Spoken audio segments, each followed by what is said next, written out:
Welcome to MegaBucks Radio. Conversations with successful entrepreneurs, sharing their tips and strategies for success. Real-world ideas that can put MegaBucks in your bank account. Here's your host, Nina Hershberger. Well, welcome to today's show. This is your host, Nina Hershberger. And today I have a long-term friend of mine, an extraordinary marketer. That's what my channel is all about, is marketing. And my guest today is Ron Romano. And Ron's background started in the retail business. He worked for his father selling appliances and color television when he finished college. Ron, you don't know this, but my husband and I didn't get our first color television till after we've been married for 12 years, because I'm not much of a television watcher. Wow. But in less than a year, he became the top seller. He moved on into the ranks. His father passed away, and so Ron went into the telecommunications business, became a VP, promoted into the business as a president. He's got lots and lots of background, and ultimately he worked with in the GKIC world, the Glazer Kennedy Inner Circle world, and did a 2-year project with them until about that time they had sold the business and was taken over by somebody else. But the part that when I first met Ron, is when he was in a systems business that was providing toll-free recorded messages, voice and fax broadcasting. I didn't know you did landing pages and website, Ron, but, those were the days when we could do those things. I don't think we can do some of those things anymore. But anyway, Ron, welcome to today's show. Well, thank you very much, Nina. It's a pleasure being here. Yeah, so let's start there. Do people still use toll-free recorded messages? It is really rare that they use them, but like back in the 90s when we started out, the internet was just starting. People didn't know how to use it as a marketing tool. They knew how to use it for pornography very well, but as a marketing tool, that took a little while. So marketers would use toll-free recorded messages.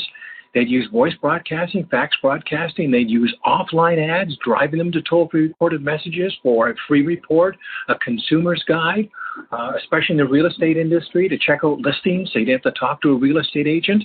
And that was kind of the go-to marketing system. And then, when you get to the end of the 90s and the early 2000s, then the website stuff started coming in. The landing pages, the direct response marketing websites, which were sort of totally different than normal websites. So it just kind of expanded into all kinds of areas like that.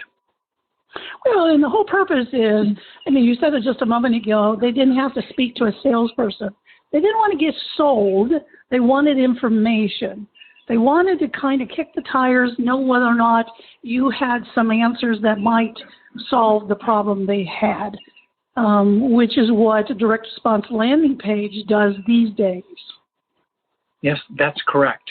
But it's incorporated with not just the landing page, it's incorporated with an offer or a multi-step follow-up system, because one of anything doesn't work as well as a multi-step system.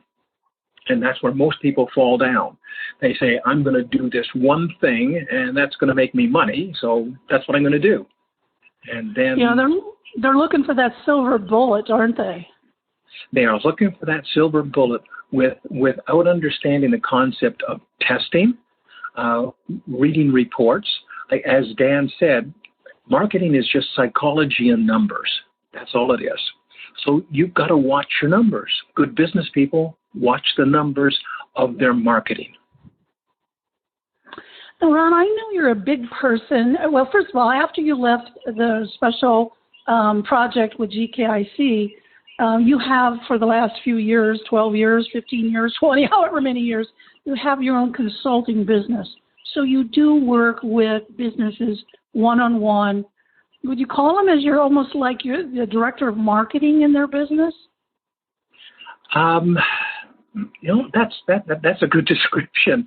I become, their VP of marketing.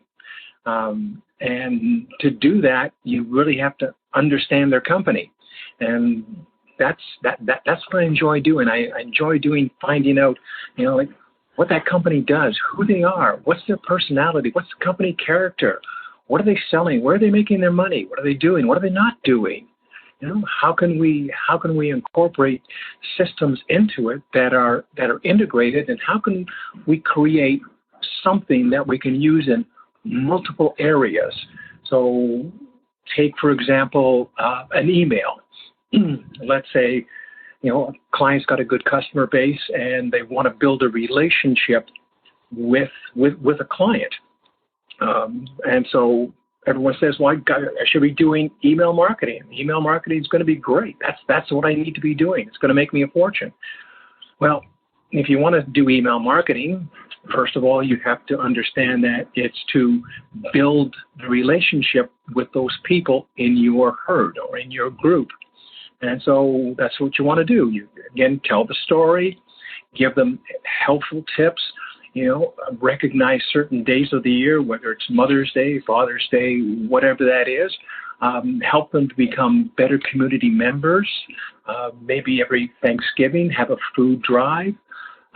Do different things that is not selling up front. The selling is below it. And that's how you build your base. But you can take content from an email, you can change a few words, and that becomes a blog. And when it's a blog, now Google likes that because you're putting new content, and of course you're going to have keyword words related to what people would be searching for in that content. So now it's new content. Google likes it. It's coming at a regular basis. They're going to bump up your rankings for those keywords. And you can, if you have a WordPress website, you can do a plugin. Just add a plugin to it, and it'll take the blog. It'll cross-post it through your social media sites. So it'll cross-post it to Facebook. It'll cross-post it to Twitter, Instagram. So you can do a lot of things with it. And on your social media pages, you've got links back to your website, which, again, Google likes. So you've created one content. You can put it in an email, which turns to a blog, which turns to social media posts, which in turn can be content for the website, if it's some sort of offer as well. You can incorporate that. So you're not doing multiple things. You're doing one thing and really leveraging that. Because business people need to leverage their time. I'm just writing down what I'm hearing you say. First of all, you started about the personality of the business and the mindset of the owner, and systematizing and repurposing and having a plan. I mean, I can imagine that the business owners that you deal with say, Ron, I don't know what to do. I don't have time. I'm busy running my business. You don't understand. I mean, I can hear all of the objections and all of the things. Yes, that's exactly right. Does it start, so when you say you start out trying to figure out who the company is, what do they sell, what's their personality, what's their culture? How do you do that? Well, I have a series of about 40 or 50 questions which I get the client involved in, because I have to understand the products and what products they're selling, how much money they're making on the products, where's their highest value products, what percentage of the business is that, what problems do your products solve for those customers, what's the demographics of your customers, who's your competition, what do they look like, and then you get a pretty good feel for, okay, well, do you have any current marketing?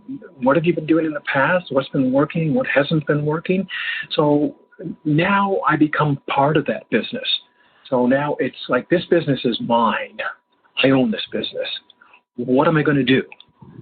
And so having been in the business for so long and, just been involved in so many different niches with over 25 different marketing gurus, you really know all the things that people do. And so you can take from one business and apply it to another business and then help them make money. Let me give you an example. I recently started doing business with a marina. And this particular fellow had a single-page website. He's on a lake. He's got 4 to 6 months to make money, and that's pretty much it. And so he does a lot for his clients, besides selling gas and life preservers and, pumping out septic systems and opening and closing cottages on islands, providing a taxi service. Nobody knows what he's doing unless he tells them, because he doesn't have it posted anywhere. So the easiest first thing to do is make sure that all of his products and services are on his website. And you'd be surprised at the number of people I talk to that don't have all their products and services on their website. They just got some of them. But in finding out all of his products and services, and this is going over the course of, I spent a couple of months with this gentleman going over the entire business model, because you can't understand a business in a day or a week. You've really got to get into it with somebody. I found out that what he does is he will go out in the lake if someone runs out of gas or somebody hits a rock, knocks their propeller out, or their battery dies. They'll phone him up, and he'll go out and go get them.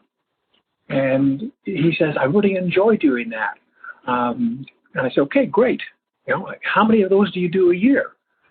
And he would say, over the course of the boarding system, I do a couple, 3, 4. And I says, well, that's great.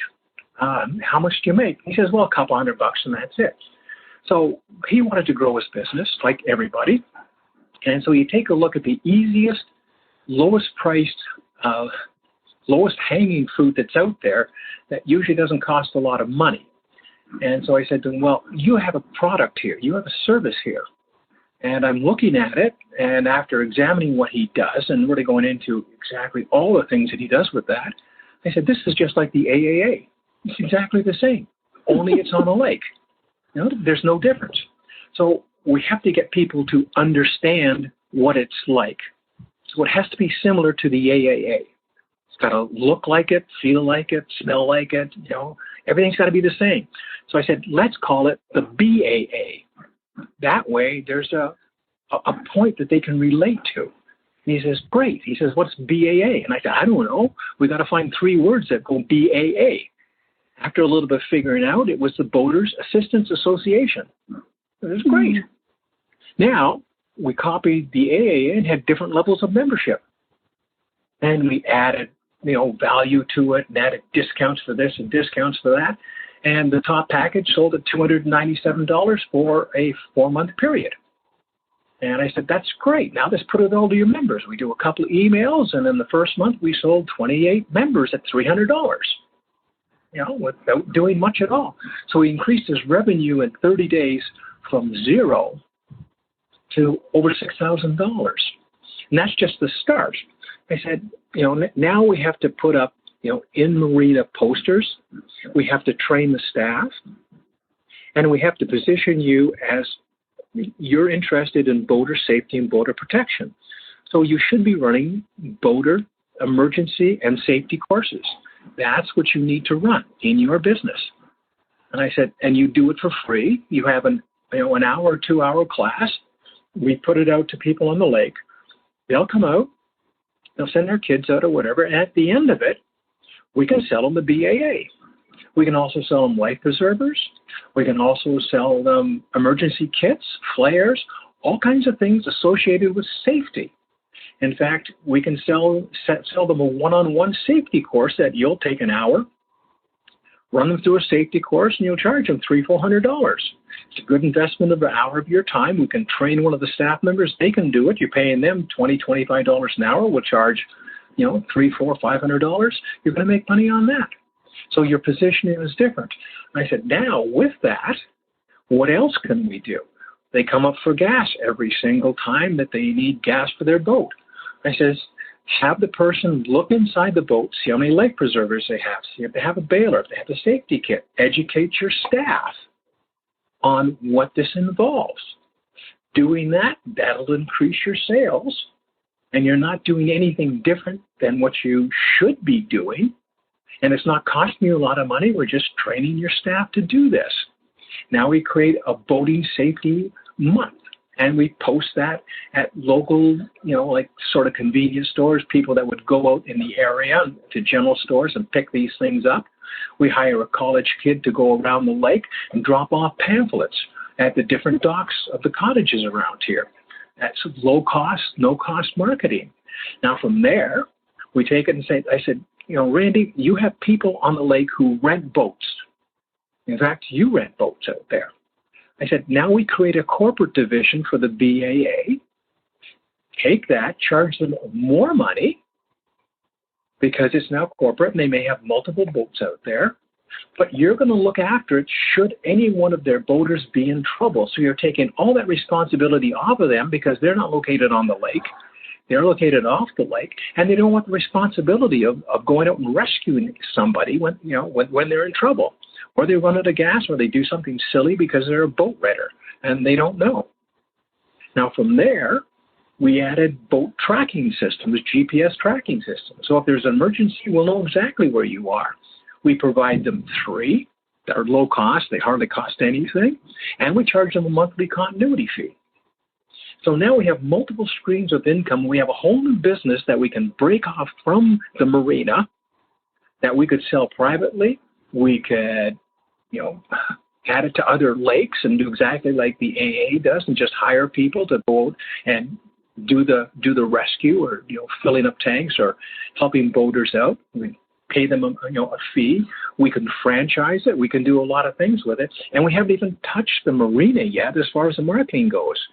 So all this was really exciting and it was fun, and we started out with just a simple idea or a simple service that he was providing and turned that into a whole new business. No, but it was a simple process or a service he was providing, but that he liked doing. Yes. I heard you say that as well. So yes. Here's what I wrote down from what I heard you say. So first of all, Dan also always talks about naming stuff. And so you figured out what that BAA was going to be. You gave it a name.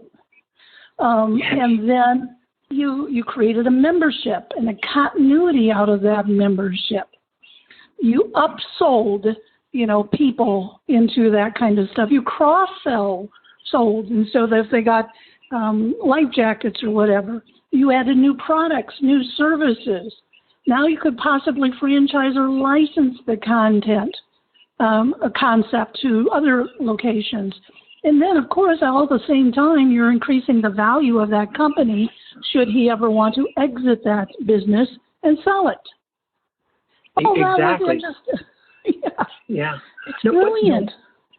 But most people don't see the hidden opportunities in their business, because they see what they're doing every single day. And that's the advantage of someone coming in, like yourself or me, someone coming in and saying, wow, what are you doing here? Oh, that's interesting. What else can you do? It's just something that as marketers we're in tune with, whereas business owners have a different focus on their business. Yeah, no, that's exactly right. I mean, elite athletes all have a coach. There's not one of them who says, I got it. I don't need anybody. No, they're all, they take films and their videos and they're looking for just that slight edge. And you ask questions and you do things that he would have never thought. Obviously, he had not thought. How old was his business before you arrived? 30 plus years old. There you go. Yeah. And he's been doing the same thing every single year. Business was increasing, incrementally, because costs were going up, prices were going up, so his business was going up slightly. But he didn't have the bump in his business, and things were just sitting there. I have to tell you one interesting thing, which just drove me nuts about this client. He's a marina, and right next to where people come up and pay for things, he has this humidor for cigars. Stands about 7 foot tall, and he's selling cigars. And he said, yeah, it doesn't cost me anything. One of my customers came in and said, hey, would you put this in here? I'm not going to charge you for any. I'll give you a percentage of cigar sales. I said, Randy, how much money do you make a week in cigars? $10? $20? He says, yeah, maybe. He says, well, Randy, that's costing you a lot of money. He says, no, it's for free. I said, it's for free. It's not costing me anything. I said, Randy, that's prime area. You could be selling a lot of stuff there because it's right by the till. And you're not, because you got a humidor there. Get it out. You know, it's just the mindset that you run into that really prevents people from getting to where they want to go. They know where they want to go. They don't know how to get there. I just fill the gaps for them. Kudos to him, though, that he at least recognized after 30 years he didn't want it to stay the same. I wonder, Yes. what was the thing that actually turned the corner for him? I'm not quite sure, but I store my boats there, and so I store my watercraft there. And Randy likes to talk, and so I was talking to him, one day, and just asking him questions like, hey, where do you make your money here? You got a gold mine here. And he says, oh, well, it's not really a gold mine. He says they do the same stuff year in, year out, and it's a living. I said, Randy, you're sitting on a gold mine. He says, well, how so? And I said, well, here, look at this. There's cross-sells, there's upsells, there's all kinds of stuff that you can be doing. I said, have you raised your prices for boat storage? Like, I came here because you were 20% less than the last guy was storing my boat at. You should be charging me more. And he says, yeah. That's one of the first things we did. We upped the boat storage price by a couple $100. So all of a sudden you take 400 people that are storing boats. You raise it $100. That's a lot extra revenue. And did he lose any customers when he did that? Didn't lose one. He is totally sold out for storage. He doesn't have any more storage room. So it's like he looks at me now as I was free. Whatever I do for him now, I'm free because he makes more money than what he was doing when he wasn't paying somebody like me to help him get to where he wants to go. And the bottom line is his business is now more valuable. So when he is ready to retire, to exit, to whatever, not only did you help him make more money through the years and months that you worked with him, he gets more money when it's time to sell. Exactly. His business has more valuable. And I helped him get his summertime help on a bonus structure so that the more the marina sells, they get a certain percentage. They'll get like $50 extra, $100 extra, $150 extra, but it's based on sales. And so now they're eager to sell BAA memberships. They're eager to look in the boat to see if the guy's got life jackets, or they're eager to listen to the motor when it's coming in, if it's sputtering, if it needs a tune-up or they need a new motor. Like they're eager to help their customers, get better or, be more safety conscious. And at the same time, they're helping Randy build his business. And it didn't cost him anything. But he would never do that. He wouldn't train anybody.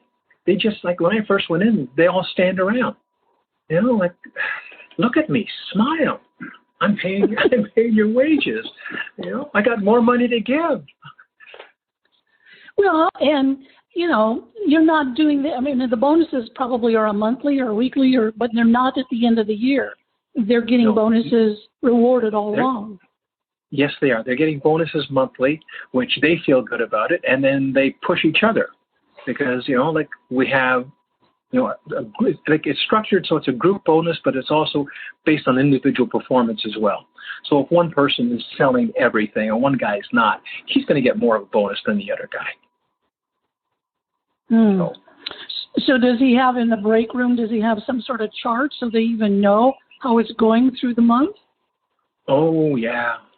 That's like I said, you gotta know your numbers, and so these people are responsible for writing down their numbers. When they do that, life jacket or flares or emergency kit, or they sell a BA membership, or they get someone on a continuity program with a GPS tracker for the boat. It's all marked down. We know exactly to the exact service that's provided, how much it sold for, what the profit levels were. So we know what we can afford to pay them. But that's in every single business. There are so many low cost, no cost strategies that they can use. That I have to tell you about one client I had, and this is really interesting because for years, people would ask me, just give me the one thing that I can do. Just give me the one thing that I can do. It's going to make me the $1 million. And for years, I kept on saying, I can't give you the one thing, because if it was one thing, everyone would be doing the one thing. It's usually a multiple of things. It's a little bit here, a little bit there. It's integrated with this. It flows over here. It does everything. But I had one client, and they had been with me for a number of years, and then they didn't need me anymore. She had a perfectly good business, and what she was doing is she was selling online. She would generate online leads, and then she would sell them to insurance companies. So she had a website. She was on TV. She had the people from the TV stations give her free airtime because she would give them a percentage of sales. So it didn't cost her anything to do that. She had sponsors who would help her because she was doing car insurance, which led into home insurance. So, she had car repair shops and things like that who would also be sponsors for her, which was great. And then she sold her business. One of the newspapers that was she was joint venturing with wanted to buy the business, and they gave a really good offer for the business, and they took it. But in there was a kicker. And the kicker was that you stay for a year, and if you double the business in a year, we'll give you an extra $1 million. And so she phoned me up right away. And she said, yeah, Ron, yes. here's the deal, Ron. She says, I get $1 million if I double my business in a year. What do I need to do? Now, she wanted the one thing. She wanted the one thing. Now, if I didn't know the business, and this is key, if I didn't know the business, I would have said, okay, well, you got to get more and more marketing out there. You got to do more referral programs. You got to capture more email addresses. Like there's 30 things I could give her to do, and it would all be a test. And we have to see how many people are being added to the system every single month to see how we're going to double the business. And I said, well, we got a year. We don't have time. I said, Lee, how much do you sell your leads for? She says, $6.80. I says, okay. How much is the average sale an insurance company makes? She says, it's well over $1,000. Double. I said, okay. I said, well, okay, this is easy. Double the cost of your leads. Yeah. She says, that's it? And I says, yeah, that's it, because you can do it. Because the insurance companies will still pay to buy that lead. She doubled the price. She sold the same amount of it. She made an extra $1 million. She did the one thing. Yeah. So it can be done, but you have to understand the business. You have to understand where they are, what they're doing, who their customer is. You have to understand all of that. And once you understand that, now you got a starting point. Without it, not much of a starting point. You're doing a lot of guessing, doing a lot of testing, and hoping something sticks. Let's turn the corner for just a minute, because I know you really have been into the websites. We talked about landing pages and stuff. And I don't know, do you have a formula, though, for helping business owners, get leads that convert more into clients? Yes. The quick word is yes. Everybody has a website. And it's, 95% of the websites you go to need help, right? They're just not logical. They they promote what that business is. They usually got, like tech talk or, jargon in there that people don't understand, that usually doesn't address the person's problem, whatever that problem is. And the solutions are really tough to find other than, I do this, buy something. And so increasing business is a simple three-step process. It really is simple. It's attraction, conversion, and retention. That's it. Websites fall into the conversion category. So whether if it's offline or online conversion, the sales process, that's what it is. It's a sales process. So specifically, anybody's website needs to follow a predetermined visitor navigation and sales process. So to do that, you have to understand the mindset of the person who's visiting the website. Now, if you're a business owner, and I'll ask you, if a client calls you up or they come into your place of business, and they're looking for something, more than likely, you have a sales process. Like, what questions do they ask you? What questions do you ask them? What are their concerns? What's the criteria on which they will base their decision? Is there any follow-up material that you need or should be getting to that prospect? So all of that makes up your sales process. Now, does your website mimic the same sales process? So you can't talk to them directly, of course, unless you install a chat box, and even then, it doesn't help if the prospect can't navigate your website in a logical order, or you need to have copy and layout of the website to follow a logical navigation and sales process in language that addresses their needs, their wants, and desires. So they've come there for a reason. They want to solve their problem. So it's up to your job now to understand the questions that they're going to be asking, address those questions. It's up to you to position yourself as a knowledgeable expert in your field. It's up to you to capture their contact information, because usually it's not a one-and-done sale. It's not, I'm on this website, I'm going to buy this stuff. It's usually, I'm looking and I'm going to go to a number of different websites, and then I'll decide. And so your website can't be like everybody else's website. Your website can't be offering the same type of language and solutions that other websites are offering. You have to set yourself apart, and you have to position yourself as the expert. So there's a lot of things you have to do. Does your website have Google reviews on it? Like at one time, years ago, you used to have reviews on your website. Now people, they don't believe your reviews on your website because too many people lied about it.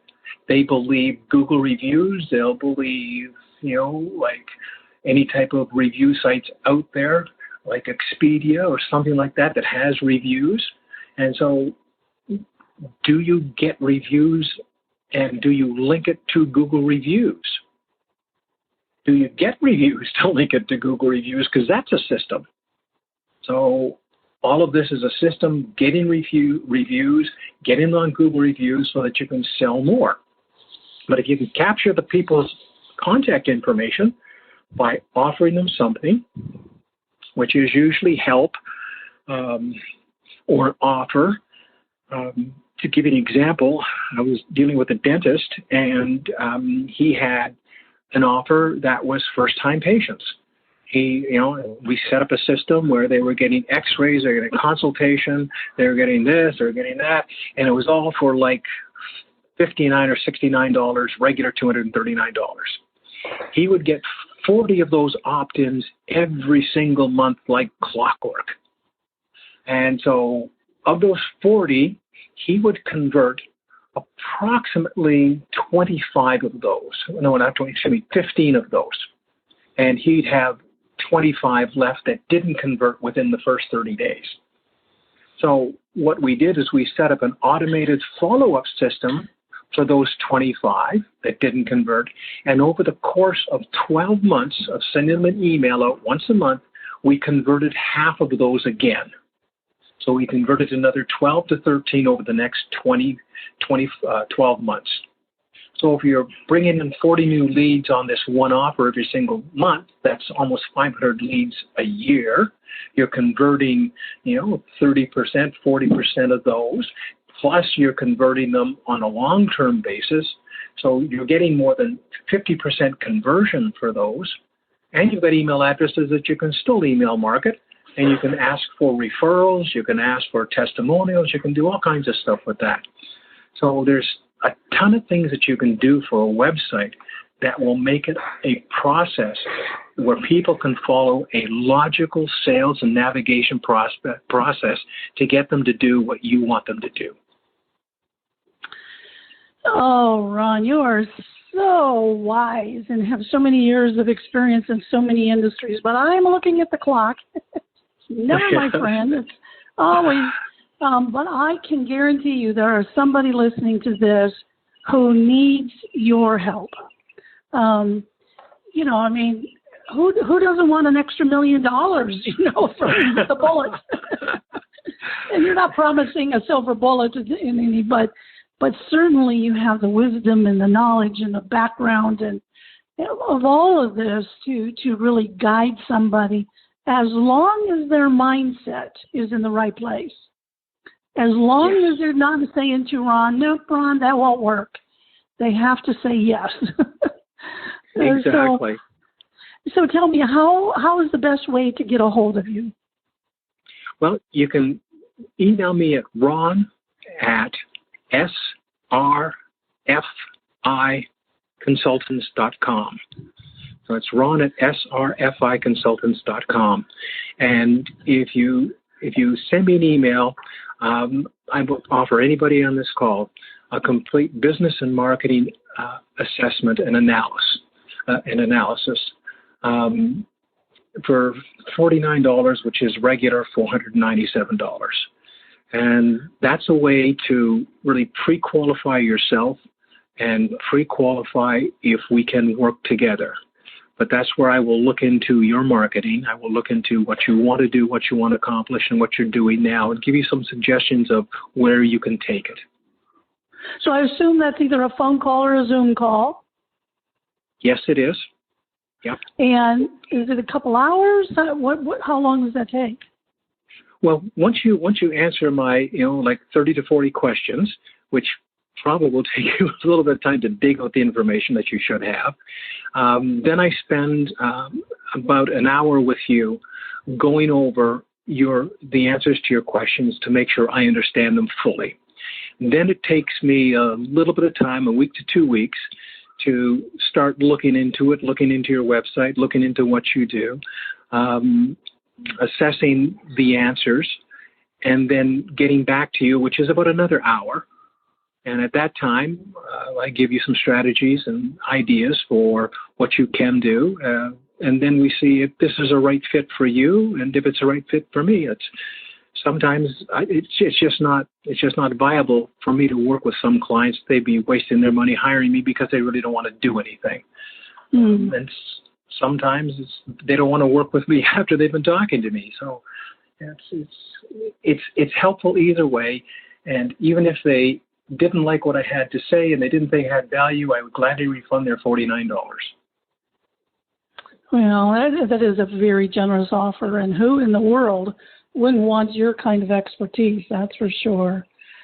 Well, thank you. So, Ron, thank you for being on the call, giving of your time, giving of your knowledge, giving of your ideas and tips. I mean, goodness gracious, I've been writing like I'm a man right here myself. So thank you so much for being on today's show. Thank you for having me. I really appreciate it. You've always been a good friend. Yeah. So this is Nina Hershberger saying, go out and make it a great day.